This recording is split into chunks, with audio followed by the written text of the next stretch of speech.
युवक युवती को मिली प्रेम की सजा। युवती के परिजनों ने उतारा मौत के घाट। युवक का शव खेतों में फेंका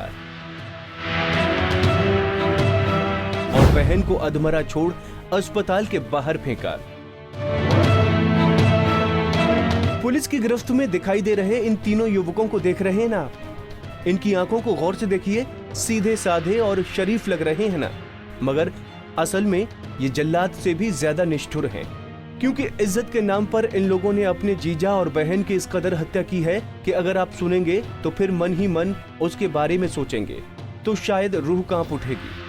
मामला रोहतक का है, जहां खुशी खुशी एक दूसरे के साथ शादी करके रह रहे युवक और युवती की जान के दुश्मन उसके परिवार वाले उनके पीछे पड़ गए और मौका मिलते ही दोनों को महम से उठा लिया और एक एक कर दोनों की निर्मम हत्या कर दी। सर, ये डबल मर्डर का मामला क्या मामला है? ये एक पूजा और दूसरा जो एक लड़का सुरेंद्र है, जो बेसिकली गांव फरमाना के रहने वाले हैं। पूजा की जो पुलिस इंफॉर्मेशन है हमें पीजीआईएमएस रोहतक से प्राप्त हुई थाना महम में, और जो सुरेंद्र के परिजन हैं उन्होंने एक कंप्लेंट महम थाना में दी कि उनका बेटा जो है वो किडनैप किया गया है। और पूजा जो है उनको थाने में आने के पश्चात उसकी फोटो से पहचाना कि ये वही पूजा है जो उनके लड़के के साथ उसने मैरिज की थी, जो इस संबंध में पुलिस स्टेशन महम में 364 और 302 आईपीसी के अंतर्गत मुकदमा दर्ज करके इस इन्वेस्टिगेशन को आगे बढ़ाया। और जो एफआईआर के मुताबिक 3 आरोपी थे, बाकी भी नाम हैं, जिनमें से अजय जो पूजा का सगा भाई है, साहिल और बबलू जो उसके कजन ब्रदर्स हैं, उनको पुलिस द्वारा अगलम गिरफ्तार किया गया है। और इसमें आज उनको कोर्ट में पेश किया जा करके उनकी जो एक thoroughly investigation, thoroughly interrogation, police remand हासिल करके की जाएगी। और जिसका भी इसमें प्रत्यक्ष या अप्रत्यक्ष रूप से नाम आएगा उनको गिरफ्तार किया जाएगा। ये नफरत की आग उस दिन से आरोपियों के भीतर सुलग रही थी जब से उन्हें पता चला कि उनकी बहन बेटी गांव के ही किसी युवक से प्यार करती है और शादी करना चाहती है। पहले तो युवती के घर वालों ने सख्ती से पूजा को समझाया, लेकिन वो नहीं मानी। उसने पुलिस की मदद ली और अपने प्रेमी के साथ शादी भी कर ली। दोनों को पुलिस ने सुरक्षा दी, लेकिन जब उन्हें लगा कि अब उनकी जान को कोई खतरा नहीं है तो रोहतक में ही किराए का मकान लेकर रहने लगे।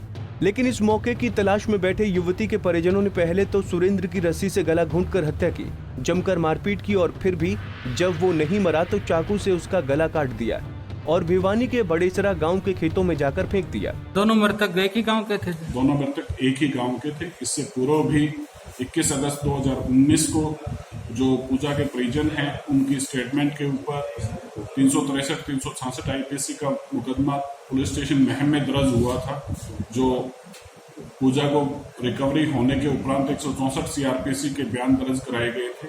और उन्हीं बयानों के आधार पर दिसंबर 2019 में मुकदमा कैंसिल किया गया था। जो दोनों ये रोहतक रह रहे थे और इनकी जो घटनास्थल है जहां पे इनके मौत की गई, महम से इनको किडनैप किया गया और वहां से ले जाकर बड़ेसरा के एरिया में इनका मर्डर किया गया। सुरेंद्र की हत्या के बाद आरोपियों ने पूजा को भी नहीं छोड़ा और उसके साथ भी जमकर मारपीट की। उसे बुरी तरह से लहूलुहान कर दिया और फिर महम के ही सिविल अस्पताल लाकर छोड़ दिया। शायद वो नहीं चाहते थे कि पूजा की मौत हो। पूजा खुद ही चलकर अस्पताल गई, जहां डॉक्टर्स ने उसे रोहतक पीजीआई रेफर कर दिया, लेकिन वो रोहतक पहुंच पाते उससे पहले ही अपनी जिंदगी की रेस हार गई। हाँ, लड़की जो पुलिस इंफॉर्मेशन हमारे पास आई है वो हॉस्पिटल पहुंची थी और वहां से रेफर करने के बाद जब रोहतक पीजीआई रेफर किया गया तो वो वहां तक जो एक्सपायर हो चुके। तो ये जो है सर, जो परिवार वाले हैं ये इनकी शादी से नाराज थे क्या?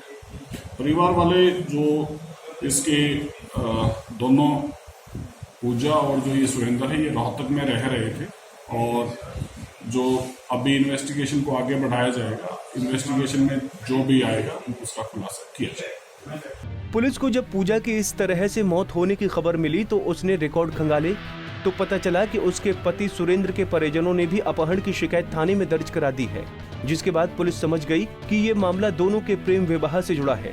शव को कब्जे में लिया गया FSL की टीम ने जांच की, फिर पुलिस ने मृतक पूजा के सगे भाई अजय, चचेरे भाई साहिब और बबलू को गिरफ्तार कर लिया। अब पुलिस उन्हें कोर्ट में पेश कर रिमांड पर लेने की कोशिश करेगी ताकि वारदात के बारे में पूरी जानकारी जुटाई जा सके। बहरहाल इस घटना की जितनी निंदा की जाए कम है, क्योंकि लोग अपने बच्चे की खुशियों से ज्यादा अपनी झूठी इज्जत को जरूरी मानते हैं। अब देखना है कि कानून इन आरोपियों को क्या सजा देता है, ताकि आगे से कोई भी इस तरह से कानून को अपने हाथ में न ले। रोहतक से दीपक भारद्वाज, पंजाब केसरी टीवी।